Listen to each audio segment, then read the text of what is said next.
In the vast expanse of the galaxy, where ancient civilizations have ruled for millennia and technological superiority determines the fate of worlds, humanity remains the newest and most underestimated species to join the Galactic Council.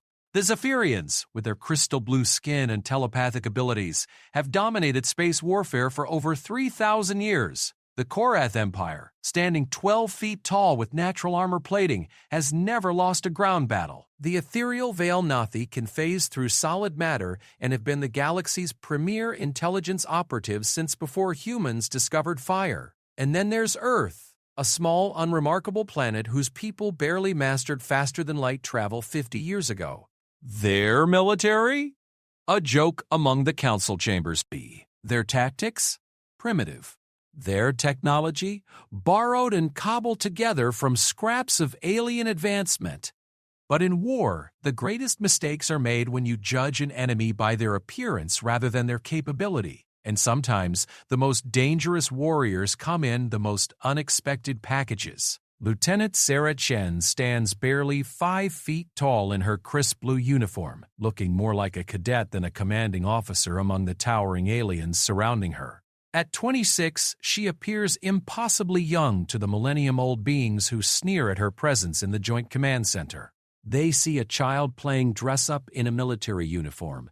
They see humanity's desperate attempt to appear relevant in a conflict that spans star systems. What they don't see is the storm coming, because when the galaxy's most ruthless enemy emerges from the void, an enemy that has devoured entire civilizations and left nothing but dead worlds in its wake, they're about to learn that humanity's greatest weapon isn't their technology or their numbers. It's their refusal to give up and the terrifying creativity they unleash when survival is on the line.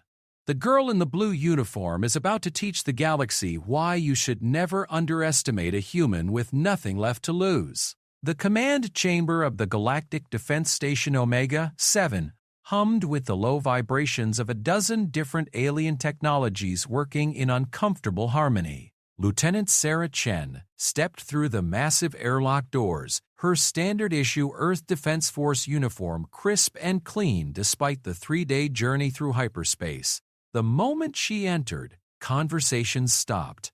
General Vextai of the Korath Empire turned first, his 12-foot frame covered in natural bone armor that clinked softly as he moved. His 4 eyes, arranged in a diamond pattern on his elongated skull, focused on Sarah with what could only be described as amusement. "Ah!" his voice rumbled through the chamber's universal translators. "Earth has sent us their finest." The sarcasm was thick enough to cut with a plasma blade. Admiral Zephyra of the Zephyrian fleet drifted closer, her crystalline body catching the light from the holographic displays. Her people didn't walk so much as glide. Their forms partially energy, partially matter. "How quaint," she said, her telepathic voice echoing in everyone's mind simultaneously. "They've dressed up a child in military costume. Is this some sort of human comedy routine?"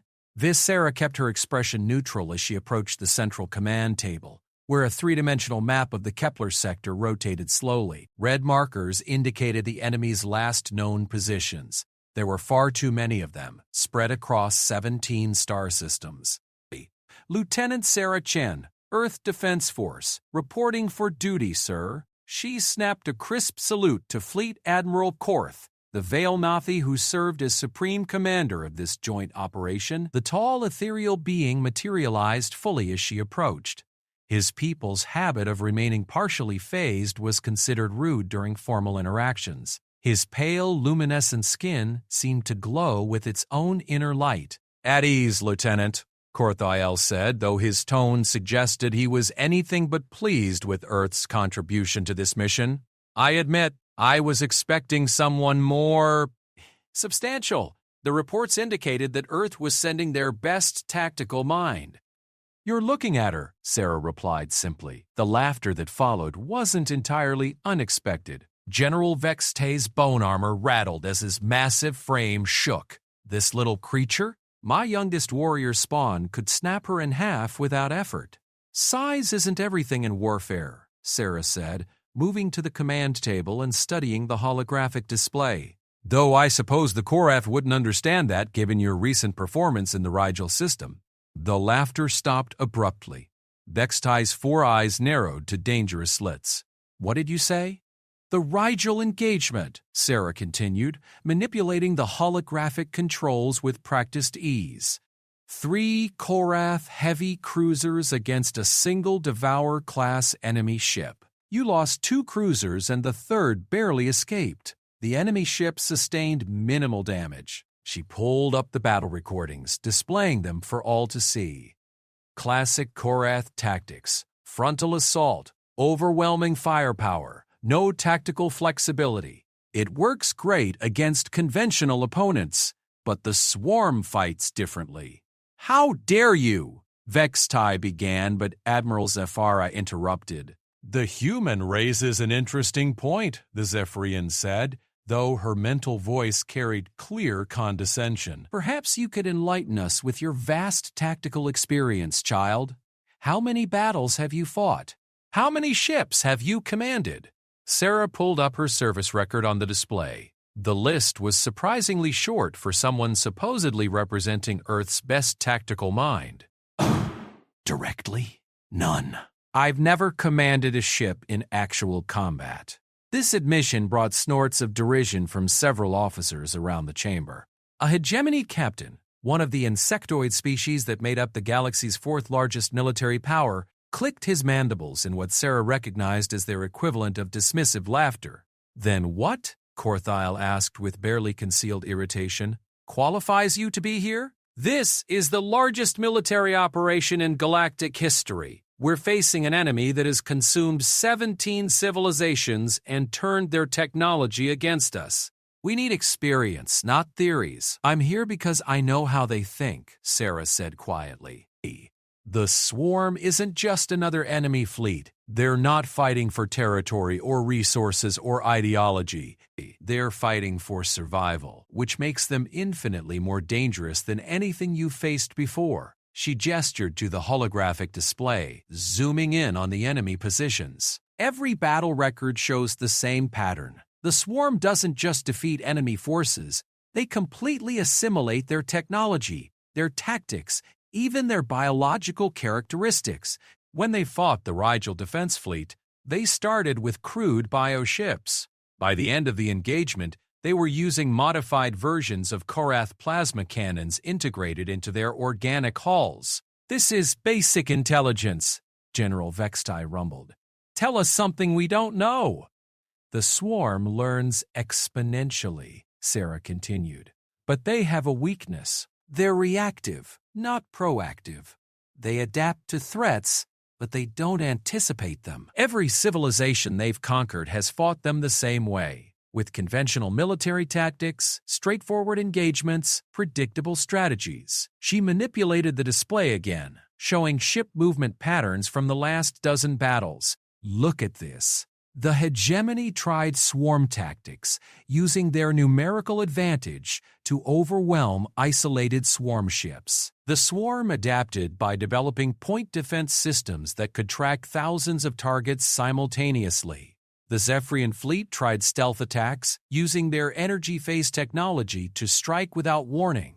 The swarm developed biosensors that could detect energy signatures across multiple dimensional phases. What's your point? Admiral Zephyra asked, though her mental voice carried a hint of curiosity now rather than pure condescension. My point is that every species has fought them using their own strengths. Korath used brute force. Zephyrians used advanced technology.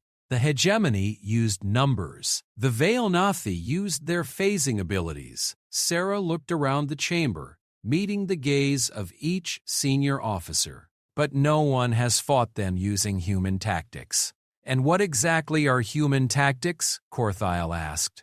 Sarah smiled for the first time since entering the chamber. It wasn't a pleasant expression. Cheating. Before anyone could respond, alarms began blaring throughout the station. Red lights bathed the command chamber as an urgent message crackled through the communication systems.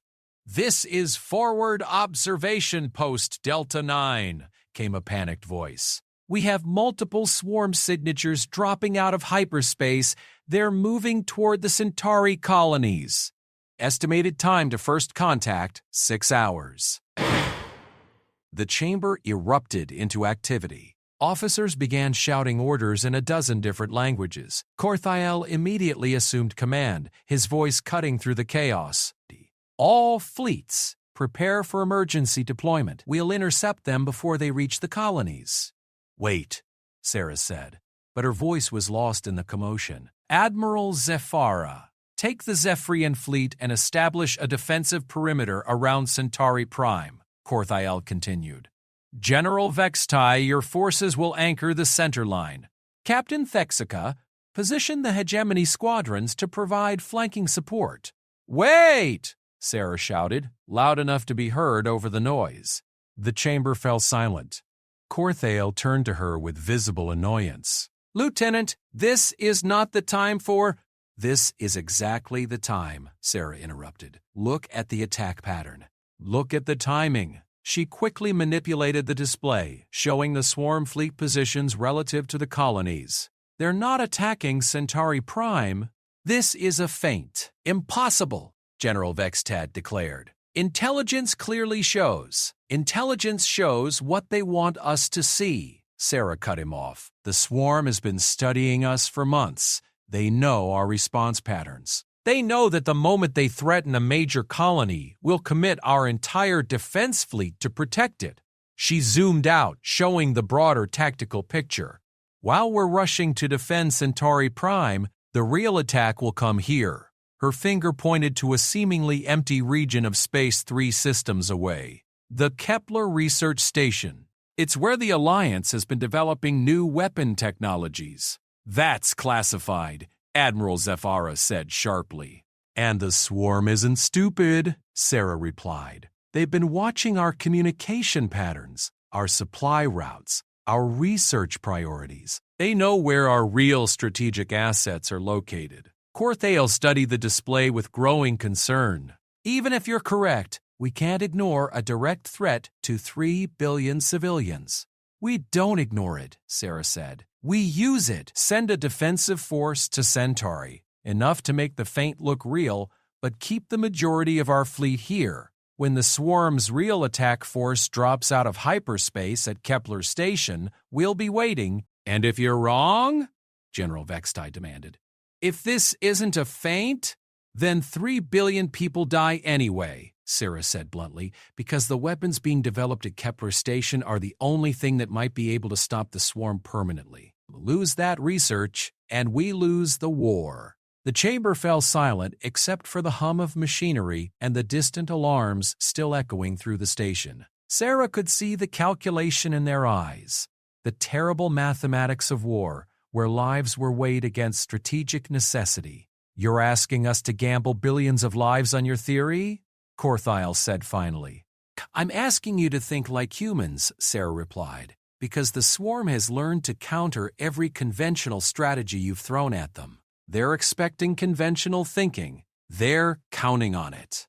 Fleet Admiral Korthael looked around the chamber, seeking input from his senior staff. The other officers remained silent, unwilling to voice support for such a risky strategy, but equally unwilling to openly contradict the Supreme Commander. Communications, Korthael said finally. Get me a secure channel to Earth Command. I need to know more about this officer.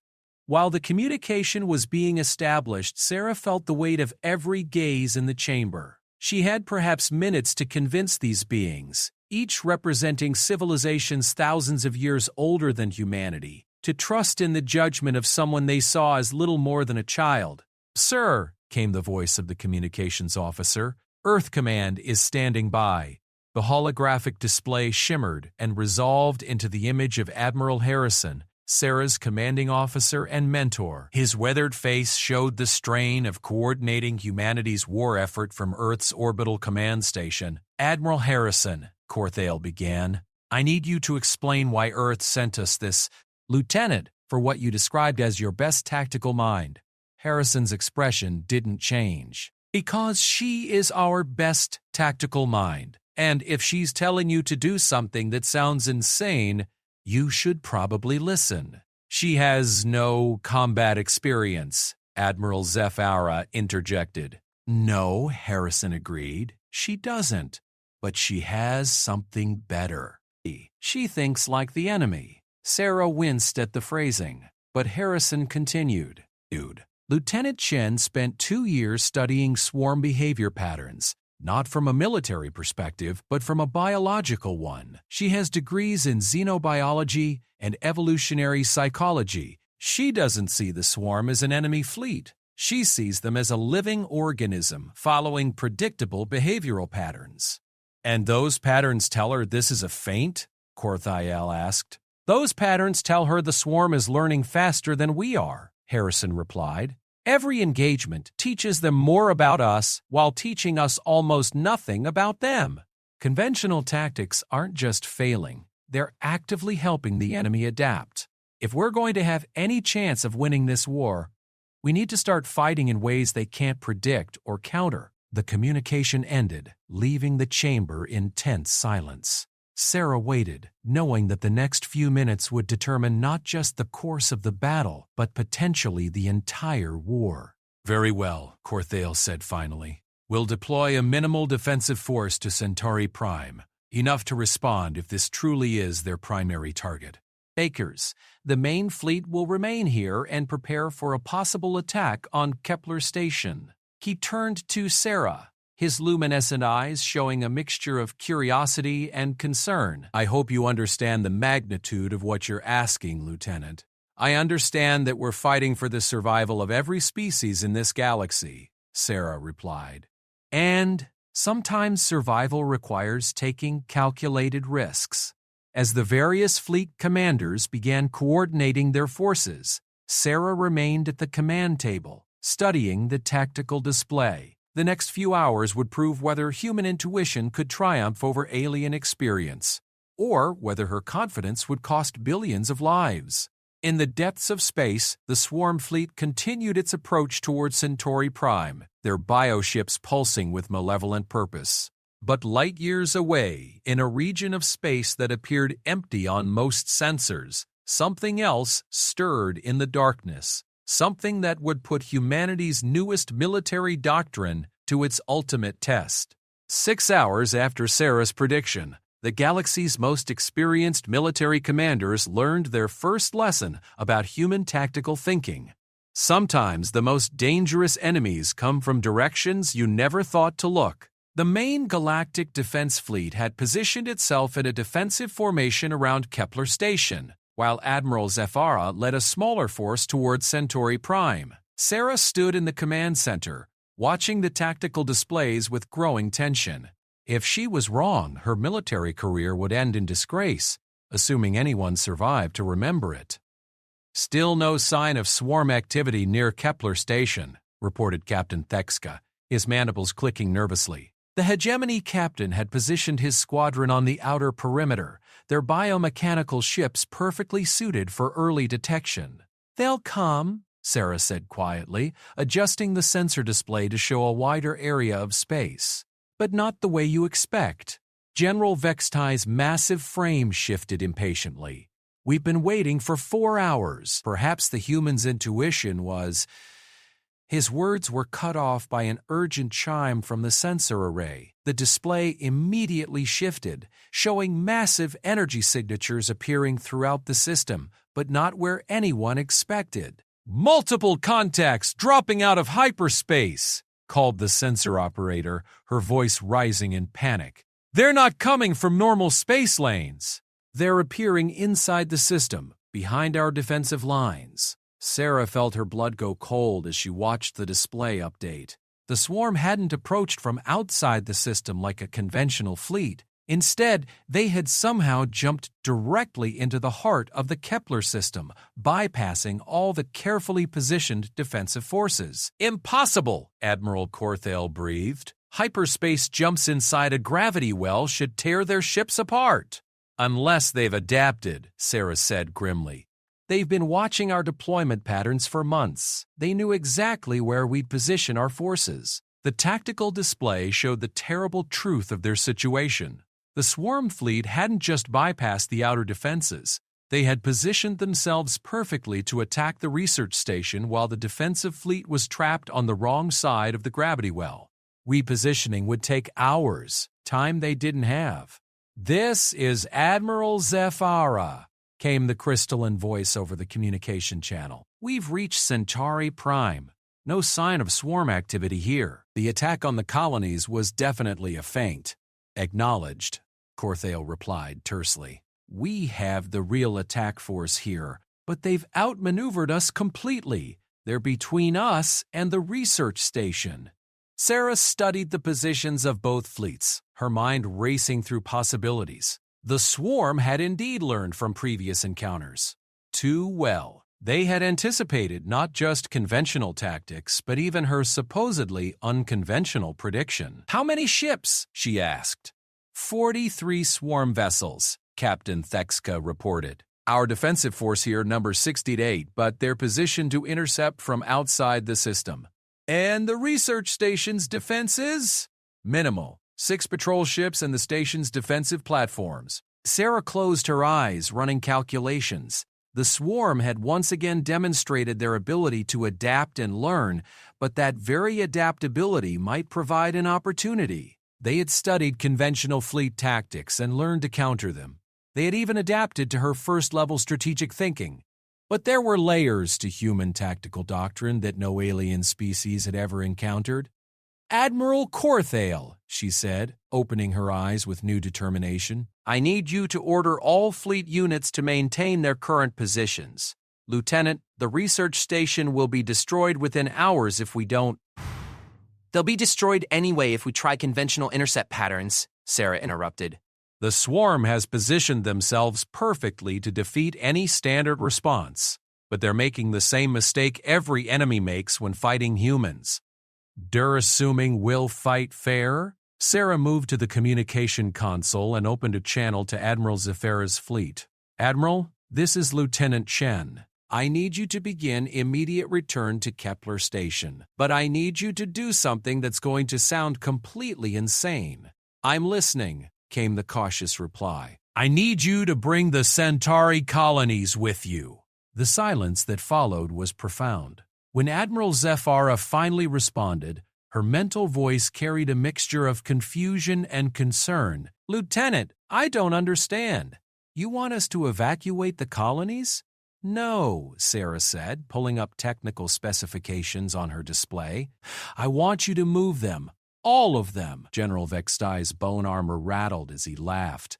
"Have you lost your mind completely? You can't move an entire star system. You can't move planets," Sarah agreed. "But you can move orbital habitats, space stations, and asteroid mining facilities. The Centauri system has over 200 mobile installations. Together, they represent the largest concentration of industrial capacity in this sector." She gestured to the tactical display, highlighting specific installations around Centauri Prime. "Each of those facilities has massive fusion reactors for power generation. Combine them all together, and you have the equivalent energy output of a small star." Admiral Corthale began to understand. "You want to use them as weapons."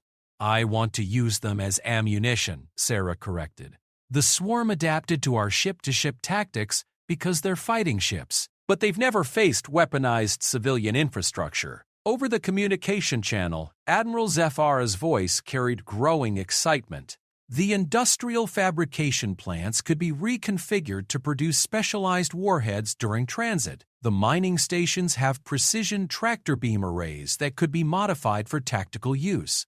Exactly.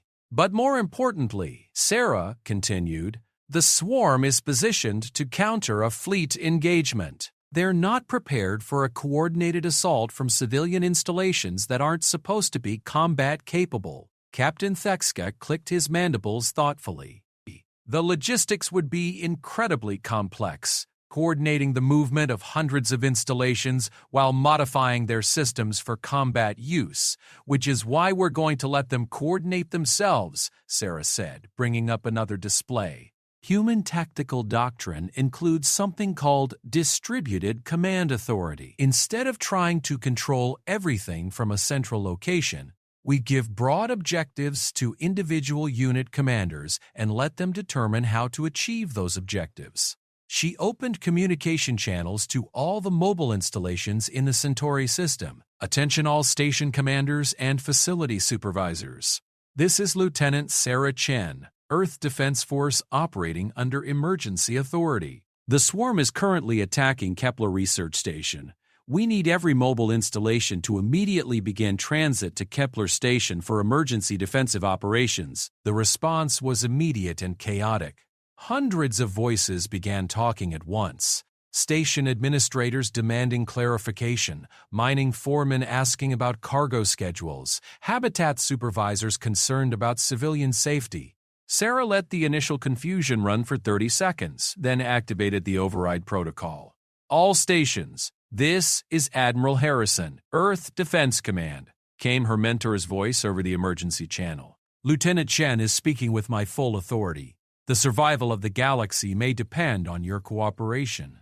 All mobile installations are hereby conscripted for emergency military service. You will follow Lieutenant Chen's orders as if they came from me directly. The communications chatter immediately became more organized. Station commanders began reporting their positions, capabilities, and estimated transit times. Sarah watched the tactical display update as hundreds of civilian installations across the Centauri system began changing course toward Kepler Station. This is madness, General Vextai muttered.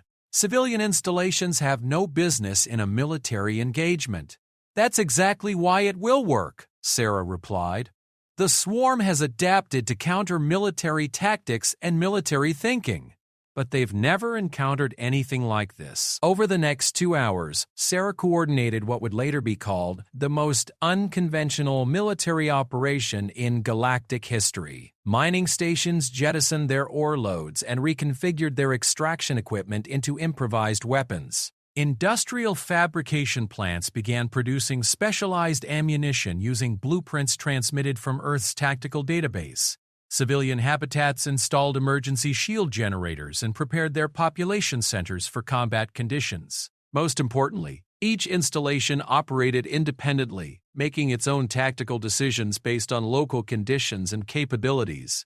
The result was a completely unpredictable assault force that defied all conventional military analysis. Swarm Fleet has engaged Kepler Station's defenses, reported the sensor operator. The research station is taking heavy damage. Sarah watched the tactical display as the battle began. The swarm ships moved with their characteristic efficiency, their biomechanical hulls adapting in real time to counter the station's defensive systems. It was a textbook engagement, exactly the kind of methodical, adaptive assault that had made the swarm so successful against other civilizations. But the swarm had positioned themselves to fight a conventional defensive fleet, not a swarm of converted civilian installations approaching from multiple vectors. First wave of modified installations entering weapons range, Captain Thexka reported. Leading elements are mining barges from the asteroid belt. Sarah nodded. Equipped with precision mining charges and tractor beam projectors, they're going to create debris fields in the swarm's formation. The first engagement was unlike anything in recorded military history. Instead of exchanging fire with the approaching installations, the swarm ships found themselves dodging clouds of explosive mining charges while trying to maintain formation against precisely targeted tractor beam arrays. The mining barges weren't trying to destroy swarm ships. They were trying to disrupt their tactical coordination. Ingenious, Admiral Zephyra commented over the communication channel. The swarm ships are designed to adapt to direct threats, but they're struggling to counterattacks that aren't trying to cause immediate damage. The second wave consisted of industrial fabrication plants that had been hastily converted into ammunition factories. As they approached the battle zone, they began launching waves of specialized projectiles. Not conventional weapons, but modified industrial tools repurposed for combat use. What are those impacts on the swarm ships? General Vextai asked, watching as strange energy signatures bloomed across the enemy formation. Plasma welding charges, Sarah replied. Designed for hull construction, but they have an interesting effect on biomechanical armor. They don't destroy it. They fuse it in place, preventing the swarm's adaptive modifications. The swarm fleet began to show signs of confusion. Their ships were taking damage, but not from conventional weapons they could analyze and counter. Worse, their adaptive systems were being actively hindered by attacks designed to prevent biological modification rather than cause destruction. "The third wave is approaching," reported the sensor operator. "Multiple civilian habitats, but their sensor signatures are unusual?" Sarah allowed herself a small smile. The civilian populations volunteered to help. They've been modifying their habitat's life support systems. "For what purpose?" Admiral Corthale asked. Instead of answering directly, Sarah opened a communication channel to one of the approaching habitats. "Habitat Gamma 7, this is Lieutenant Chen. You are clear to begin atmospheric deployment." What happened next defied every principle of space combat doctrine. The civilian habitat opened its atmospheric retention systems and began venting breathable air directly into the battle zone. Not as an emergency measure, but as a deliberate tactical decision. "They're creating localized atmosphere pockets around the swarm ships," Captain Thexka observed with amazement. "The biomechanical hulls are designed for vacuum operations. Sudden exposure to oxygen-rich atmosphere is causing massive oxidation reactions." The swarm ships began to show visible signs of degradation as their organic components suffered rapid chemical breakdown. More importantly, their adaptive systems couldn't counter a threat they had never encountered. Weapons that attacked using life-supporting atmosphere rather than destructive energy. "Fleet Admiral," came Admiral Zephyraz's voice over the communication channel. "We're beginning our own approach to the battle zone. How do you want us to coordinate with the civilian installations?" Sarah looked at the tactical display, where hundreds of converted civilian installations were engaging the swarm fleet in ways that no military manual had ever contemplated. The enemy ships were struggling to adapt to threats that fell completely outside their combat experience. "Don't coordinate," Sarah said finally. "Let them continue operating independently. The moment we impose military coordination, we become predictable again. The swarm's advantage is adaptation. Our advantage is unpredictability." As the battle continued, Sarah realized that humanity's contribution to galactic civilization might not be superior technology or overwhelming firepower. Instead, it might be something far more fundamental: the willingness to fight in ways that no rational military strategist would ever consider. The galaxy was about to learn that when humans were backed into a corner, they didn't just think outside the box. They threw away the box entirely and fought with whatever they could find lying around. The battle for Kepler Station raged for 18 hours, but it wasn't a battle in any conventional sense. What unfolded was closer to controlled chaos. A massive improvisation where civilian installations, military vessels, and pure human ingenuity combined in ways that defied every known principle of space warfare. Sarah had barely slept since the fighting began, surviving on stimulants and adrenaline as she coordinated what military historians would later describe as the galaxy's first asymmetric civilian engagement. The command center had become a hub of constant communication as habitat supervisors and mining foremen checked in with tactical updates.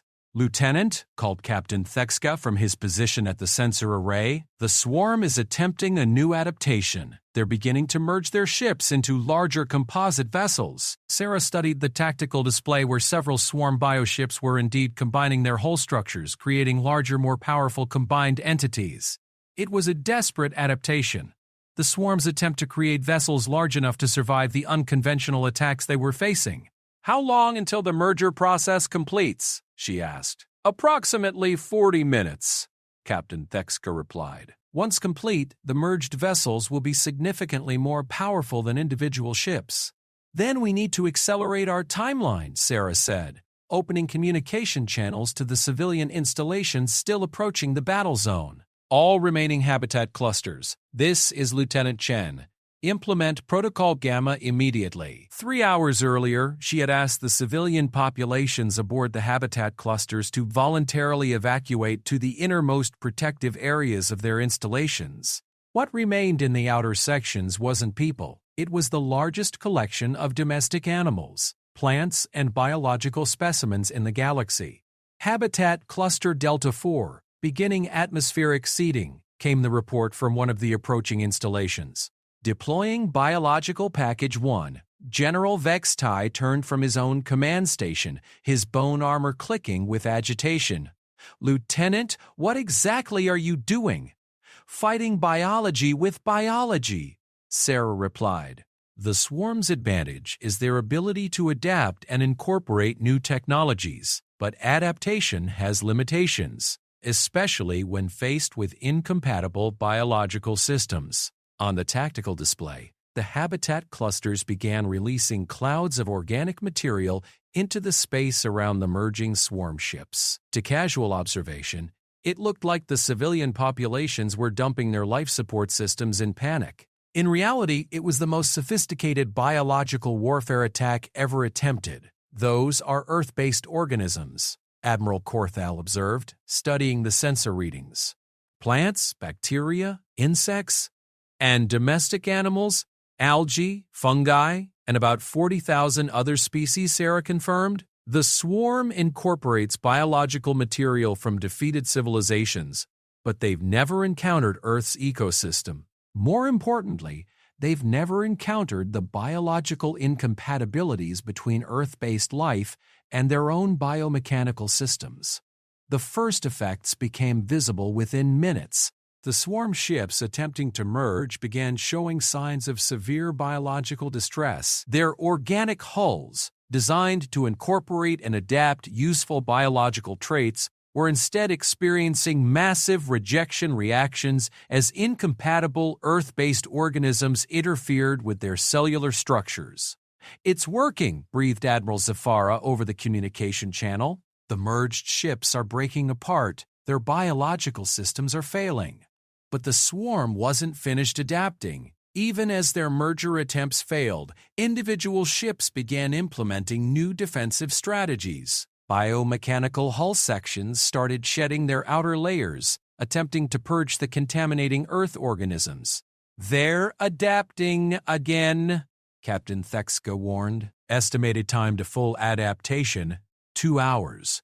"Then it's time for the final phase," Sarah said, her voice carrying a new edge of determination. "Admiral Zafara, what's your fleet's status?" "But, Lieutenant, if we engage conventionally while the civilian installations are still in the combat area, we'll cause massive casualties." "We're not engaging conventionally," Sarah said, opening her final set of communication channels. "All military vessels, this is Lieutenant Chen. You are authorized to implement Emergency Protocol 77 Alpha. Emergency Protocol 77 Alpha was a theoretical tactical doctrine that existed only in classified Earth military databases. No alien species had ever seen it implemented because it violated every known principle of military conduct. "Lieutenant," Admiral Korthal said slowly, "are you certain about this?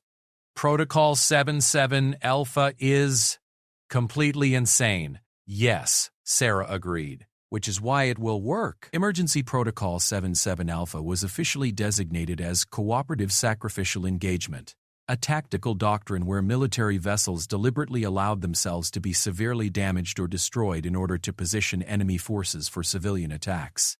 It was considered so reckless that it had never been approved for actual implementation. But Sarah had convinced Admiral Harrison to include it in the emergency authorization protocols for exactly this type of situation, when conventional military tactics had failed and only unprecedented action could achieve victory.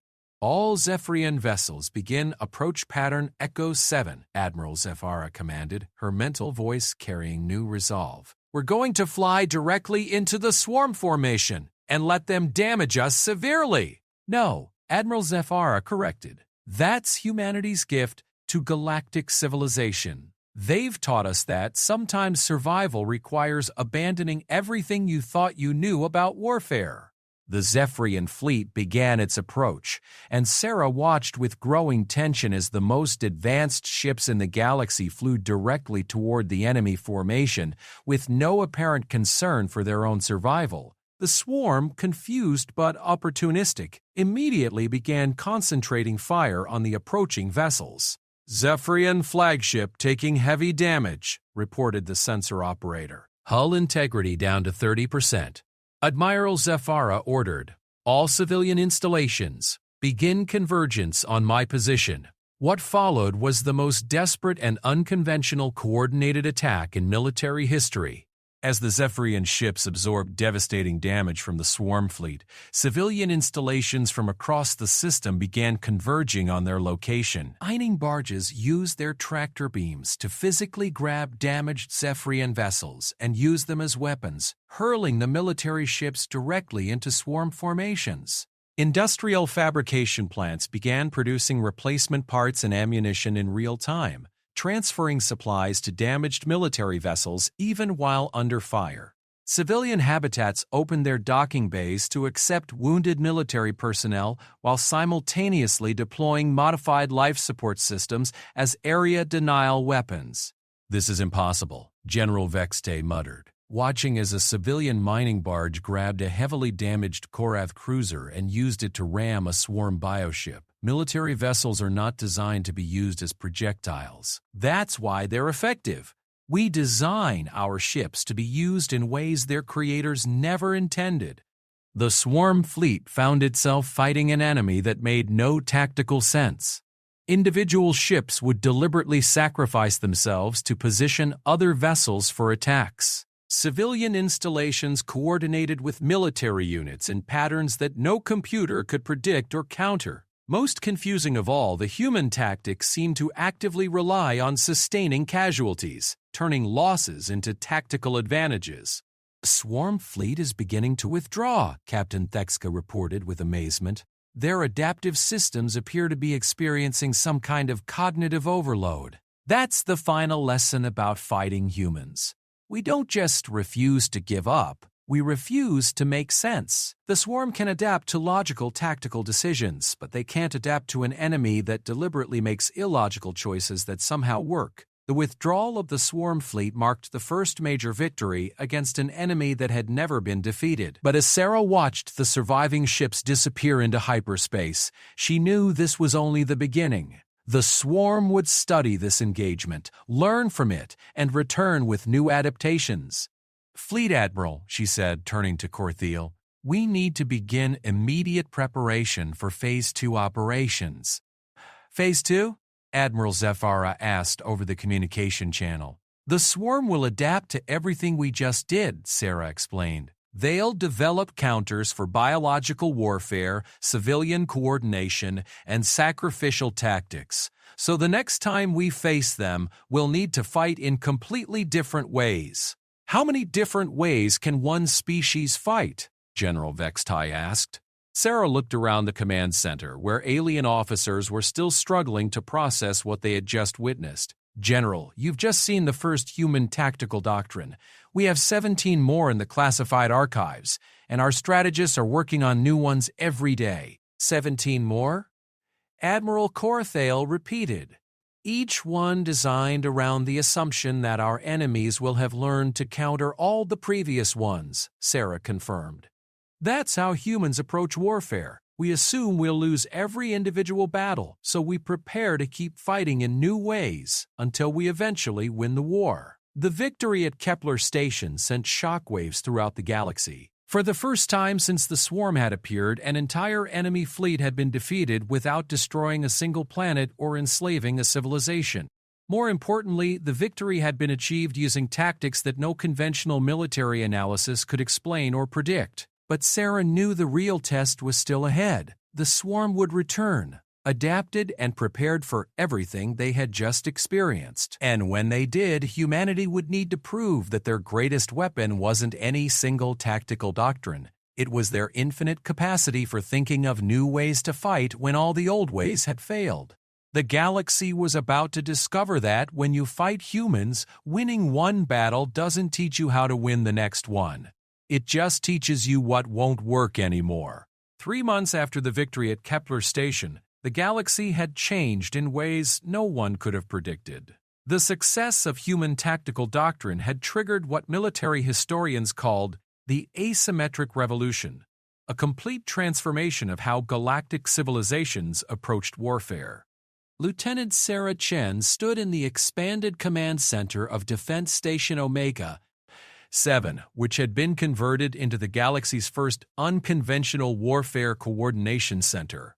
Around her, representatives from dozens of species worked alongside human tactical advisors, learning to think in ways their civilizations had never considered. "Morning briefing, Lieutenant," called Commander Veltak of the Hegemony, his mandibles clicking in what Sarah had learned was the insectoid equivalent of a respectful greeting. The transformation in how other species viewed humanity, and her personally, had been dramatic. "What's our intelligence situation?" Sarah asked, moving to the central command display where new data was constantly streaming in from across the galaxy. "The swarm has been quiet for 68 days, reported Admiral Zephyra, her crystalline form manifesting fully in respect for the briefing protocol Sarah had established. "No attacks, no scouting missions, no communication attempts, complete silence." "Which means they're preparing something big," General Vextai added, his massive frame positioned near the tactical displays. The Korath commander had become one of Sarah's most reliable supporters after witnessing the effectiveness of human tactics firsthand. "My warrior spawns are eager to test these new battle concepts," Sarah nodded, studying the galactic map where red markers indicated the last known swarm positions.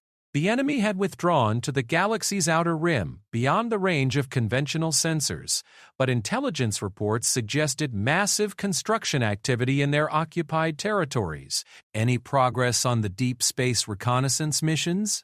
she asked. "Limited," admitted Captain Thexka.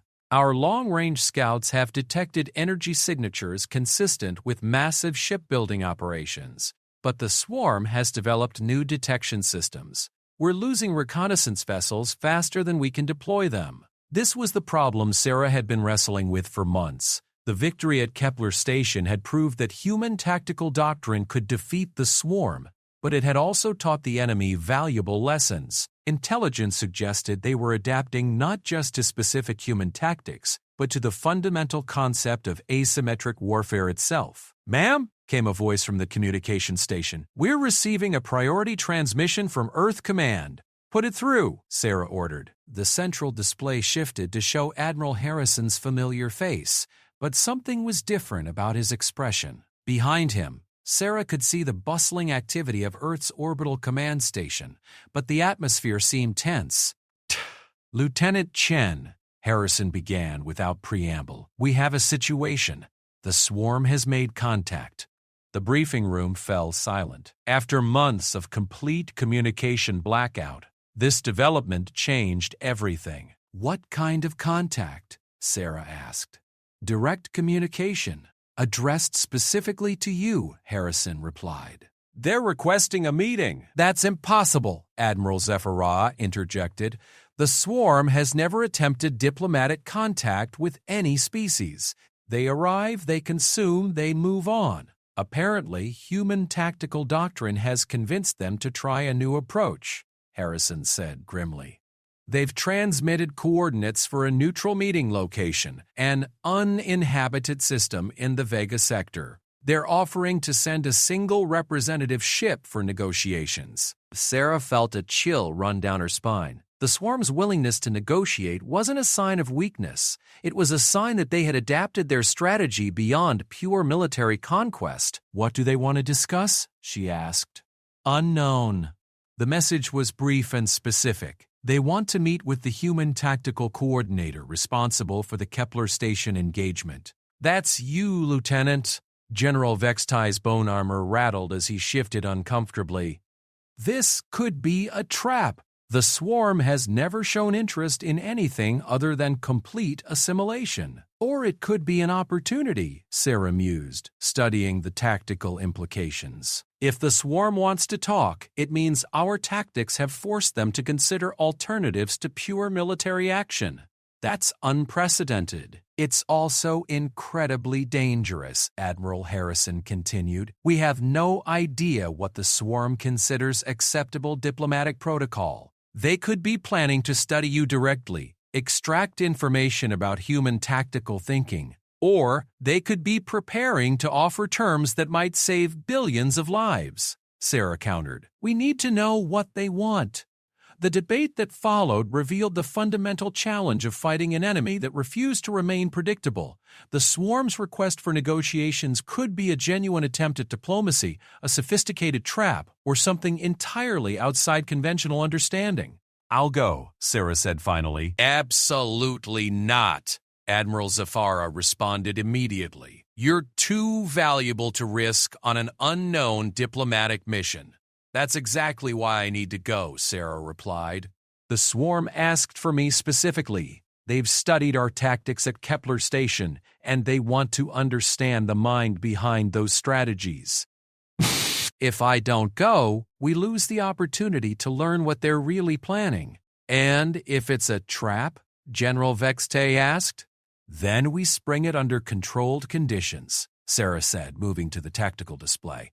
We choose the meeting location, we set the parameters, and we make sure I'm not the only thing they get out of the encounter. Over the next week, Sarah worked with the combined fleet commanders to design what she called Diplomatic Protocol Zero, a meeting arrangement that would allow negotiations while providing maximum intelligence gathering and tactical advantage.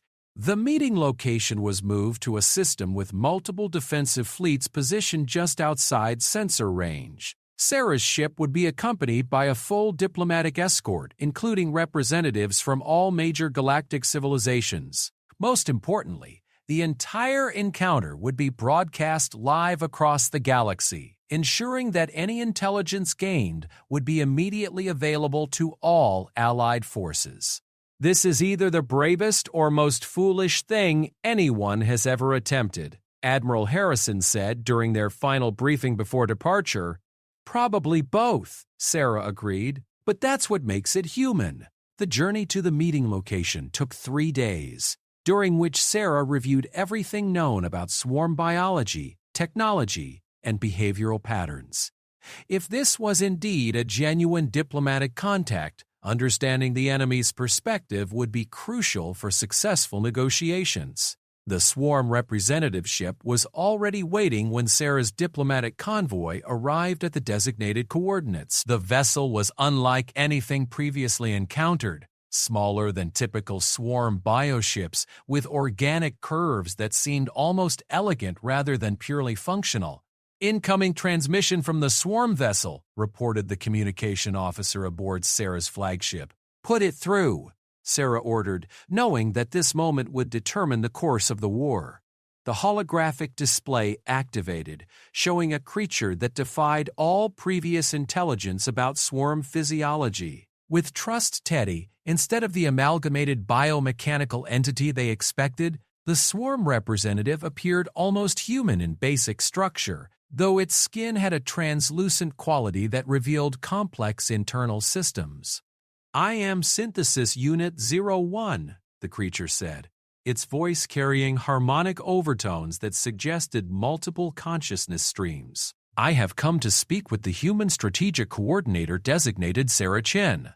I'm Lieutenant Chen, Sarah replied, maintaining formal military bearing despite her racing heart. You requested this meeting. What do you want to discuss? Efficiency, the swarm representative replied. Your species has introduced tactical variables that significantly reduce operational efficiency. This is unprecedented in our encounters with galactic civilizations. You're saying we're too much trouble to conquer? Sarah asked. We are saying that traditional assimilation protocols are insufficient for dealing with human tactical innovation. Therefore, we propose alternative arrangements. The statement sent shockwaves through the diplomatic convoy. Admiral Zafara, participating via secure communication link, was the first to respond. What kind of alternative arrangements? Controlled coexistence, Synthesis Unit 01 replied. Human tactical capabilities would be preserved and utilized under swarm coordination. In exchange, other galactic civilizations would be assimilated according to standard protocols. Sarah felt the blood drain from her face as she understood the true horror of the offer. The swarm wasn't proposing peace. They were proposing to use human tactical thinking to make their conquest of the galaxy more efficient. "You want us to help you conquer everyone else?" she said quietly. "Correct. Human tactical innovation has proven valuable. Preservation of this capability serves swarm objectives while minimizing resource expenditure. And if we refuse, then we will adapt our own capabilities to counter human tactical innovation, regardless of resource cost. The galaxy will be assimilated completely, including Earth."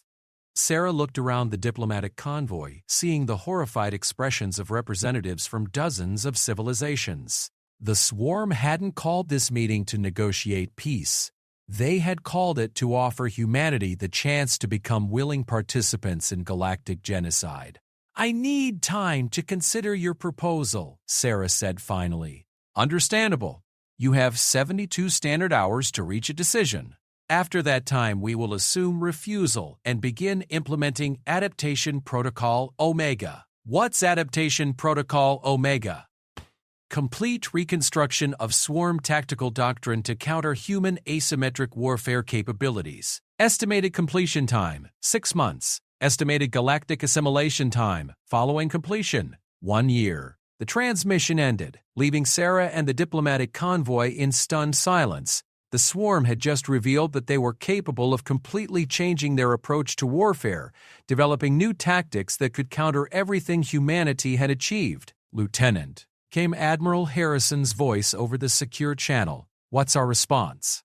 Sarah stared at the now empty holographic display, her mind racing through the implications. The swarm had just demonstrated that they were far more adaptable than anyone had realized. They weren't just learning to counter specific human tactics, they were learning to think like humans. "Our response," Sarah said slowly, "is that we're going to teach them why that's the most dangerous mistake they've ever made." "What do you mean?" "They think they can learn to outthink us," Sarah replied, her voice carrying a new edge of determination. "But they're making the same error every enemy makes when fighting humans.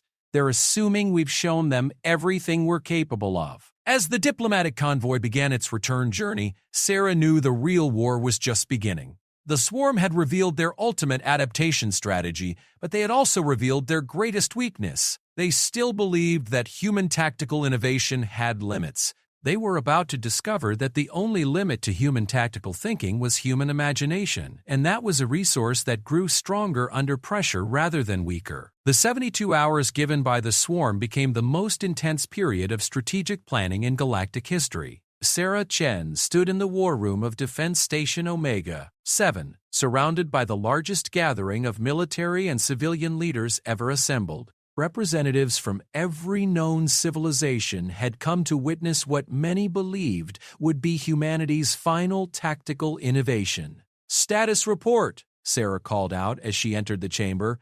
"All defensive fleets have been positioned according to your specifications," Admiral Zephyra reported.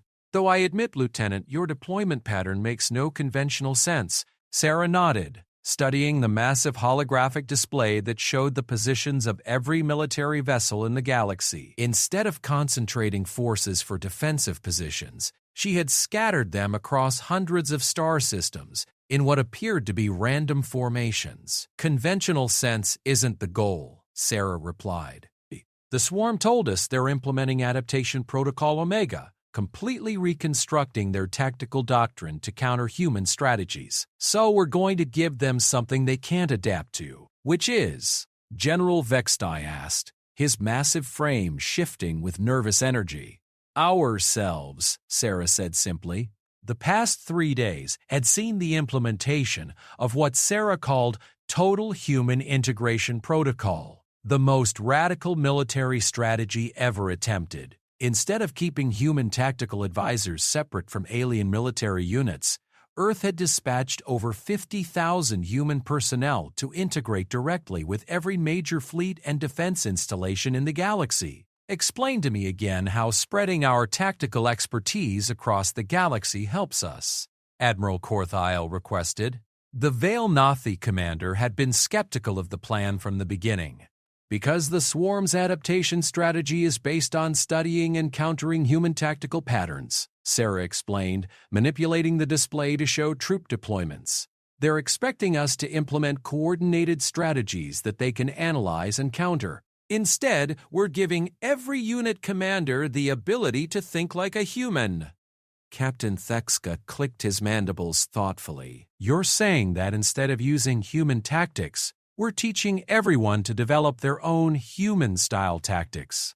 Exactly. The swarm can adapt to specific strategies, but they can't adapt to the process of tactical innovation itself. The communication console chimed with an incoming transmission. Lieutenant Chen, came the voice of Commander Torres from the Luna Defense Academy. We've completed integration training for all participating units. Every alien commander now has a human tactical advisor embedded in their command structure. What kind of training? Admiral Zephyra asked. Sarah allowed herself a small smile. We taught them to think irrationally. The silence that followed was profound. Finally, General Vextai spoke. You taught the galaxy's military commanders to think irrationally? We taught them to think creatively, Sarah corrected. Human tactical doctrine isn't actually irrational. It's based on the principle that unpredictability is more valuable than efficiency.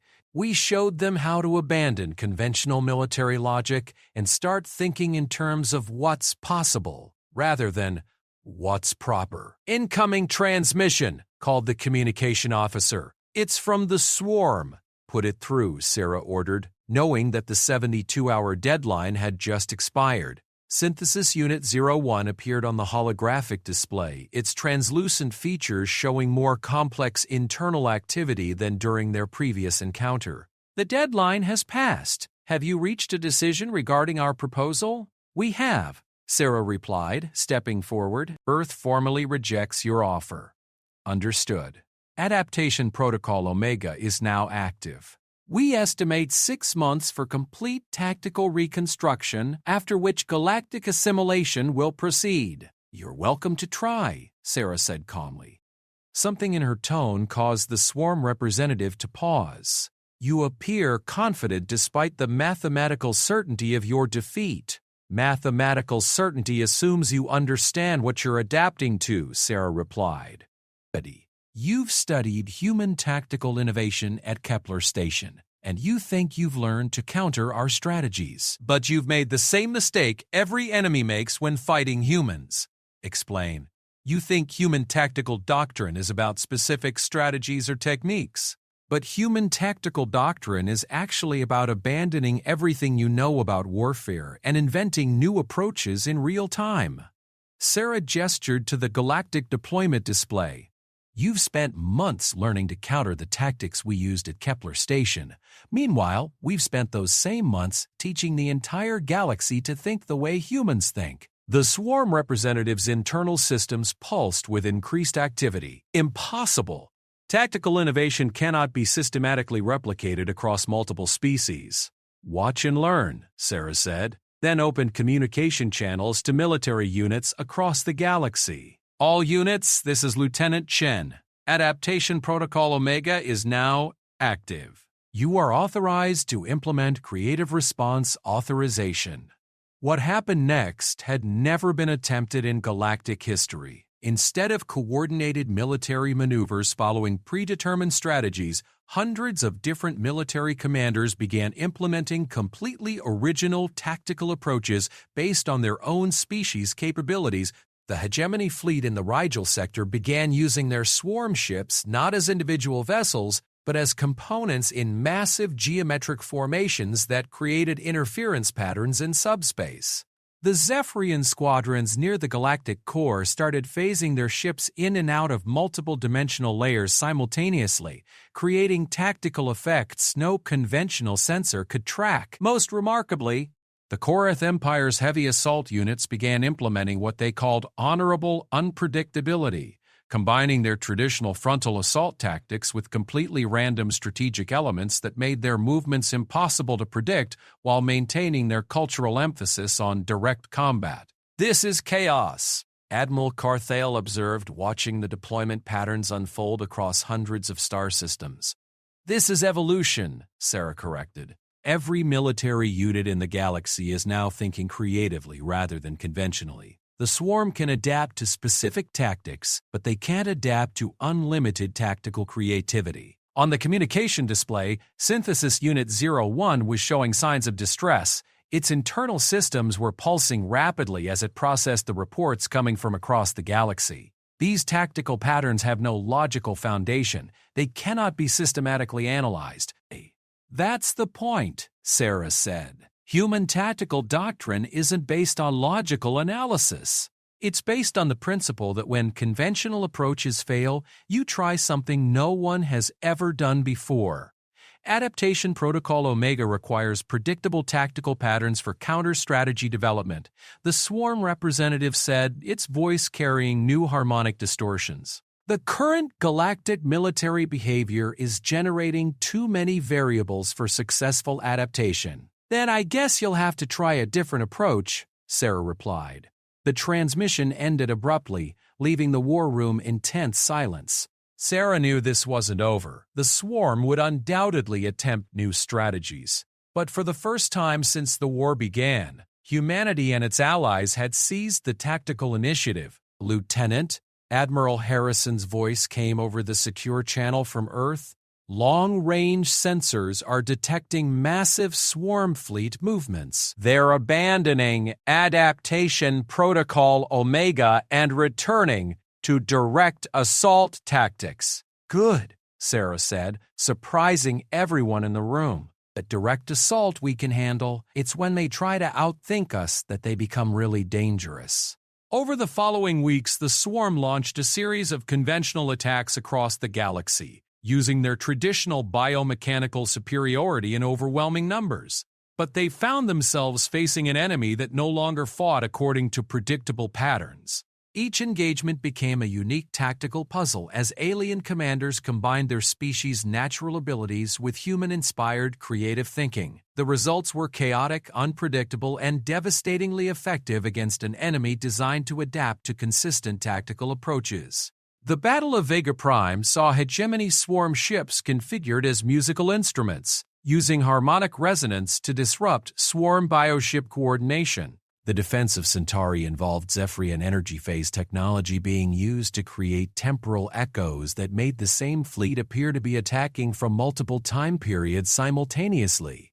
Most memorably, the siege of Korath Homeworld ended when the defending forces began using their own damaged ships as improvised musical instruments, broadcasting traditional Korath war songs that somehow interfered with swarm bioship neural networks. How is this even working? General Vextai asked after reviewing the battle reports. Because we stopped fighting them the way they expected to be fought, Sarah explained. The swarm's adaptation capability is incredibly powerful, but it depends on understanding the logic behind enemy tactics.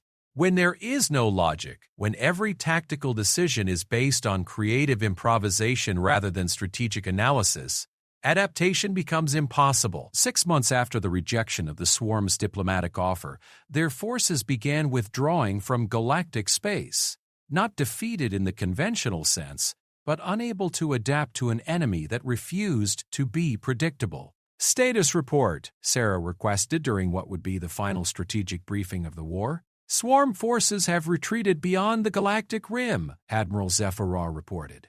Long-range sensors indicate they're continuing their withdrawal into intergalactic space. They're not defeated, Admiral Korthal observed. They're searching for opponents they can understand and counter. But when they do, they'll find a galaxy that knows how to think creatively rather than conventionally. And that's a lesson that gets harder to counter with time, not easier. The war room fell silent as the assembled commanders contemplated the magnitude of what had been achieved. Humanity hadn't just won a war, they had transformed galactic civilization's entire approach to conflict and problem-solving. Lieutenant Chen, Admiral Harrison's voice came over the communication channel. Earth Command has a new assignment for you. Sir, the Galactic Council has formally requested that Earth establish a permanent strategic innovation academy. They want to ensure that what you've taught us isn't lost with time. Sarah looked around the war room at the alien commanders who had learned to think like humans while maintaining their own species' unique perspectives. The combination had proven more powerful than anyone could have predicted. "I accept the assignment," she said finally, "but with one condition, which is the Academy doesn't just teach human tactical doctrine. It teaches every species to develop their own version of creative tactical thinking. Because the lesson of this war isn't that human tactics are superior. It's that any civilization becomes infinitely more capable when it learns to think outside the boundaries it's set for itself." As the assembled commanders began dispersing to their respective fleets and homeworlds, Sarah remained in the war room, studying the galactic map where peace was slowly returning to hundreds of star systems. The girl in the uniform who had been underestimated and dismissed had done more than win a war. She had taught the galaxy that the greatest victory wasn't defeating your enemies, it was teaching everyone, allies and potential enemies alike, to become better than they believed possible. The swarm would return someday, perhaps with new adaptations and new strategies, but when they did, they would face not just humanity's tactical creativity, but the unlimited innovative potential of an entire galaxy that had learned to think beyond the limits of conventional wisdom. And that, Sarah realized, was a lesson that would never become obsolete.